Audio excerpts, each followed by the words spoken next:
Their camp lantern illuminated a path of handprints leading deeper into the woods. First, Noah thought it was a prank.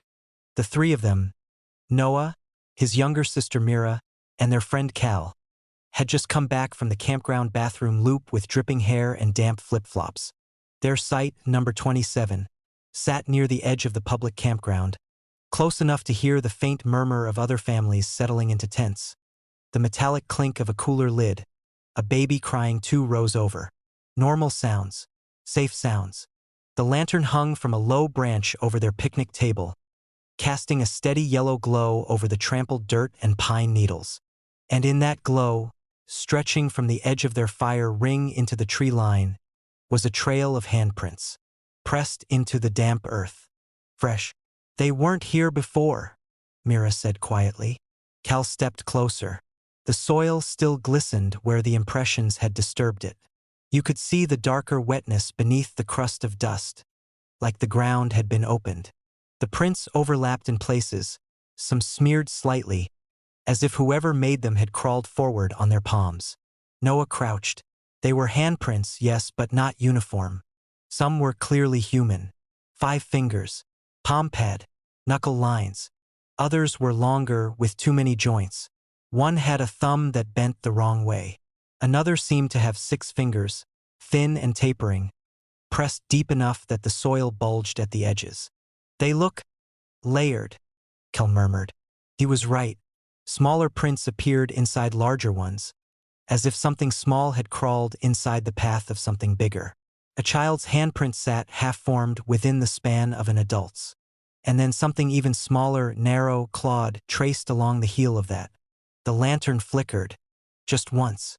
A brief dip in brightness, then a flare. The path extended into the woods, weaving between trunks in a deliberate line. "That's not funny," Mira called, her voice a little too loud. "If someone's messing with us, it's not funny." No one answered. From the neighboring campsite, laughter drifted faintly. A radio played low country music. A car door slammed. The campground felt intact, ordinary. Only this wasn't. Cal took a step toward the tree line. "No," Noah said quickly. "We don't follow it." But the lantern brightened. It didn't just glow. It intensified, the filament inside humming faintly. The path ahead sharpened in contrast. The handprints seemed darker, more defined, as though the light itself wanted them seen. Then, right in front of them, a new print pressed into the earth. They all saw it. The soil dimpled inward as if something invisible had placed a palm flat against it. The dirt compressed, fingers spreading, and then the hand lifted, though nothing was there. Mira made a small choking sound. Another print formed just beyond the first. Smaller this time. 3 long fingers. No thumb. The ground wasn't being stepped on. It was being touched. Noah grabbed the lantern off the branch. "We're going back to the car." But when he turned, the light dipped again, weakening until the campsite behind them fell into shadow. "Why is it doing that?" Cal whispered. The lantern swung in Noah's grip, beam trembling over the path. As it faced the woods, the glow strengthened.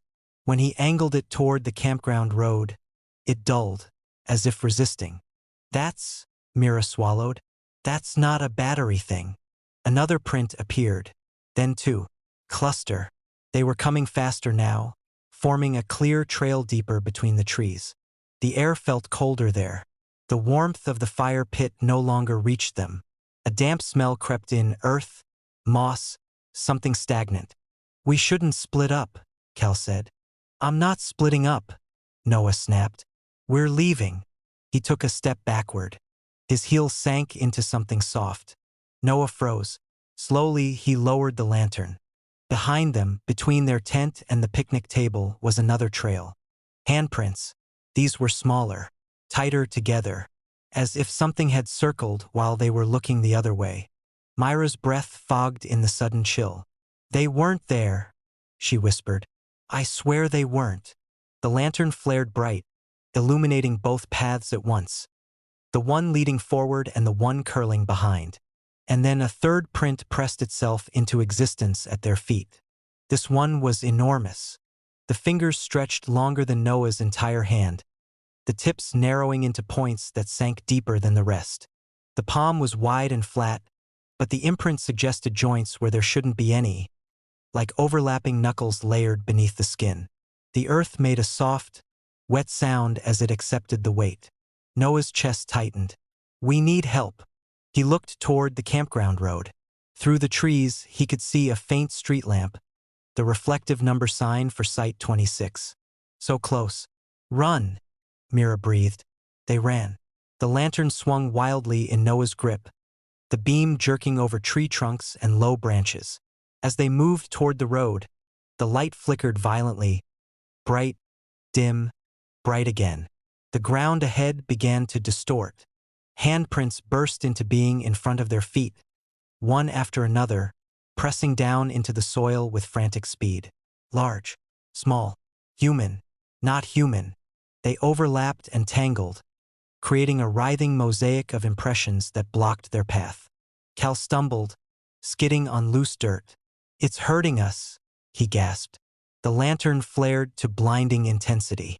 For a split second, the woods beyond the prints were illuminated as if in daylight. And Noah saw it. Not clearly, not fully, but between the trees, something stood where the path converged. Tall, wrongly tall. Its outline seemed composed of negative space, a distortion against the trunks behind it.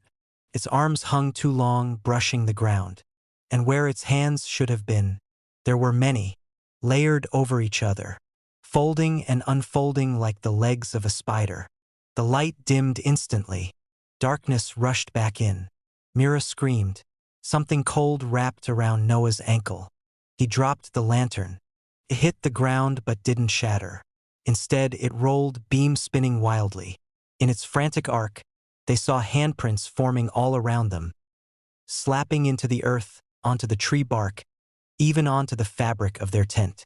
One pressed flat against the nylon, indenting it from the outside as though testing the barrier. "Noah!" Cal shouted. The grip on his ankle tightened, then released. Silence. The lantern steadied on its side, beam pointing directly down the original path into the woods. The handprints stopped forming. Everywhere else, the ground remained scarred with them, behind, beside, encircling. But ahead, the trail was clean. Empty. The presence between the trees was gone. Distantly, from the campground road, someone laughed again. A car engine started. Ordinary life continued, untouched. Myra's voice trembled. "Did it want us to follow?" Cal shook his head slowly. "Or it was seeing if we would." The lantern's glow softened, almost warm again. Noah crawled toward it carefully. The air felt less sharp now, the cold receding. When he picked up the lantern, it hummed faintly, steady, content. They backed toward the road, not turning their backs on the woods. Step by step, they reached the gravel. Under the street lamp, the air felt normal, warmer, real. No handprints marked the edge of the road. Behind them, their campsite lay still. The trails of impressions were visible even from here, pale scars in the dirt.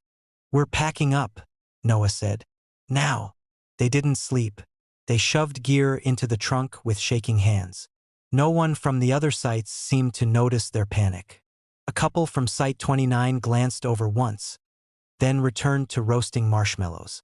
As Noah slammed the trunk shut, Mira froze.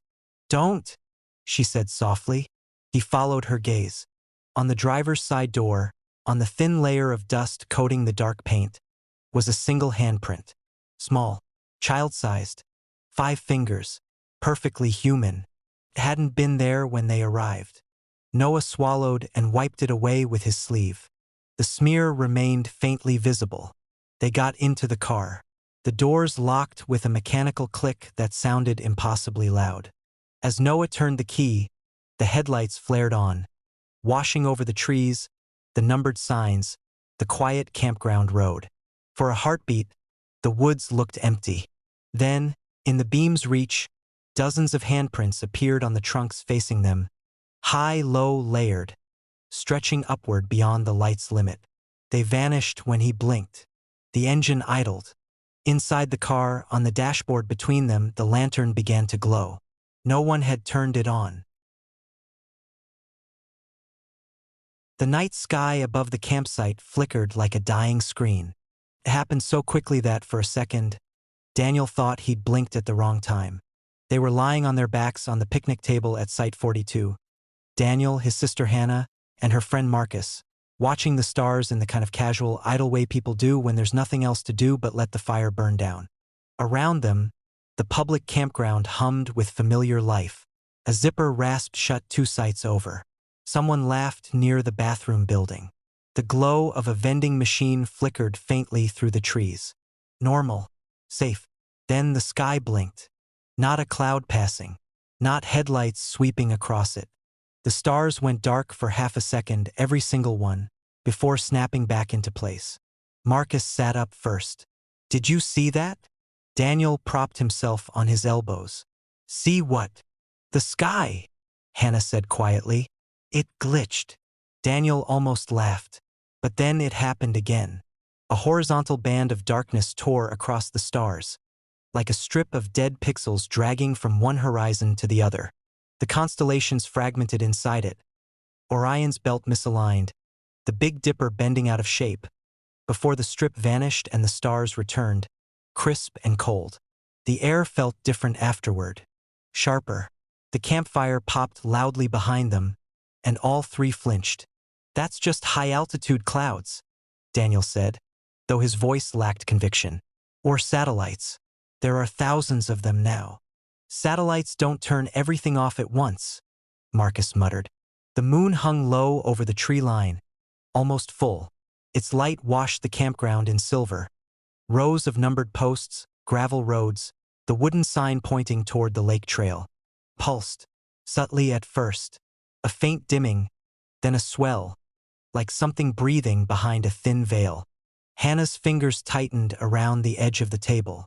Okay, that's not clouds. The moonlight brightened until the trees cast razor-sharp shadows, every needle and twig etched in black. Then it dimmed again, leaving the woods soft and formless. With each pulse, the cold deepened. Daniel swung his legs down. Let's just get inside the tent. It's late.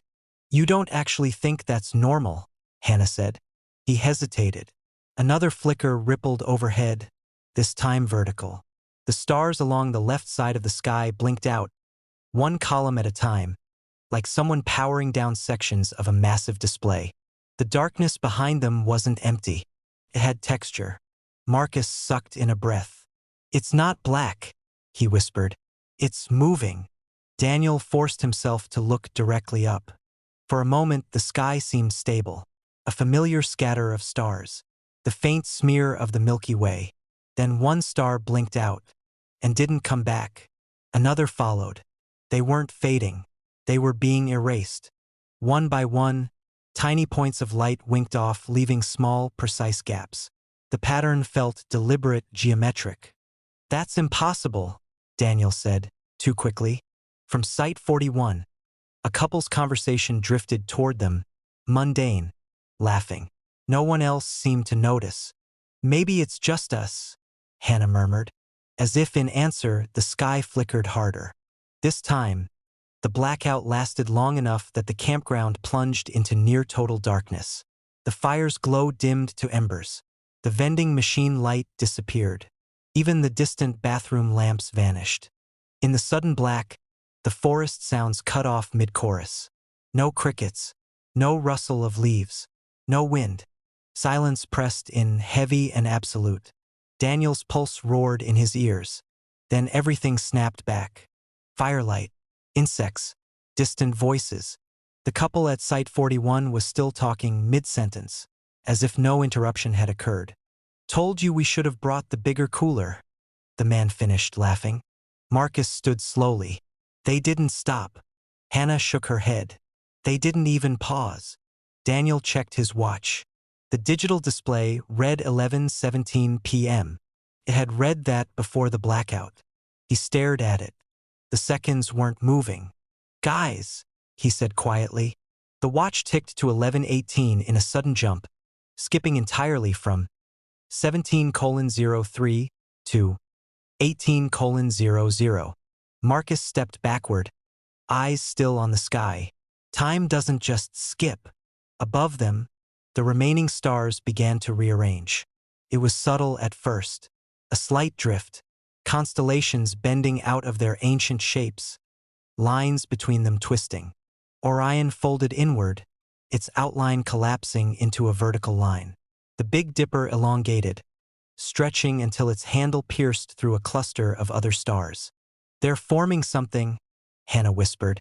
Daniel felt it too, a pattern emerging too large to grasp at once. He shook his head hard. "This is atmospheric distortion. Or we're dehydrated. Or—" The moon flared to a blinding white. All three threw up their hands. When Daniel lowered his arm, the moon was no longer round. A crescent shape had been carved from its center, not shadow, not eclipse, a perfect arc missing from its face. And through that arc, there were more stars, closer ones, not part of their sky. Marcus let out a broken laugh. "That's not how space works." The crescent widened. The missing section of moon peeled back like a lid, revealing a deeper layer of darkness studded with sharper, brighter points of light. They weren't twinkling. They were steady, watching. The pattern in the sky completed itself. It wasn't random. The erased stars had formed a circle overhead, huge, precise, centered directly above Site 42. Inside the circle, the remaining stars shifted, clustering into a shape that made Daniel's stomach drop. An eye, vast and luminous, iris formed of thousands of rearranged stars, pupil a hollow where nothing existed at all. It was looking down at them. Hannah took a shaky step backward. "Don't look at it." But Daniel couldn't stop. The eye narrowed slightly. The wind stirred, though no trees moved. The air grew painfully cold, frosting the edges of the picnic table. The metal lantern hanging from the post began to vibrate softly, glass chiming against its frame. Marcus grabbed Daniel's arm. "Look away." Daniel thought, just for a second, "What do you want?" The pupil contracted. The stars within the iris flared brighter. The lantern shattered. Glass rained down, though it made no sound when it hit the ground. The eye blinked. The entire sky went dark again. But this time, something remained visible within the blackout. Lines, faint, grid-like, seemed stretching from horizon to horizon, as if the night were a projection mapped onto something solid. And the circle above them, where the eye had been, thinned, like a membrane under pressure. It bulged downward. Hannah screamed. The membrane stretched lower, distorting the stars around it. Within its curve, something vast pressed outward, testing the boundary. Then, a car alarm blared from the far side of the campground. The membrane snapped back. The sky flickered violently, glitching in rapid succession, on, off, until finally the stars returned to their original positions. Orion realigned. The Big Dipper settled. The moon was whole and ordinary. The forest sounds resumed in a rush. Daniel collapsed to his knees. Site 41's couple was gone. Their fire pit was cold. The vending machine light near the bathrooms was dark. Every other campsite lay empty. No cars, no tents, no voices, just numbered posts and abandoned fire rings under a steady, indifferent sky. Marcus turned slowly in a circle. "Where is everyone?" Daniel checked his watch. 11:18 p.m. The seconds ticked normally now. Hannah pointed upward with trembling fingers. High above, almost too faint to notice, one section of stars still flickered. A small square, perfectly aligned with the edges of their campsite. It blinked once, twice, then stabilized. Daniel swallowed. When he finally tore his eyes away, he noticed something that made his stomach drop. On the gravel at their feet, illuminated by moonlight, 3 long, narrow shadows stretched behind them. They only cast 2.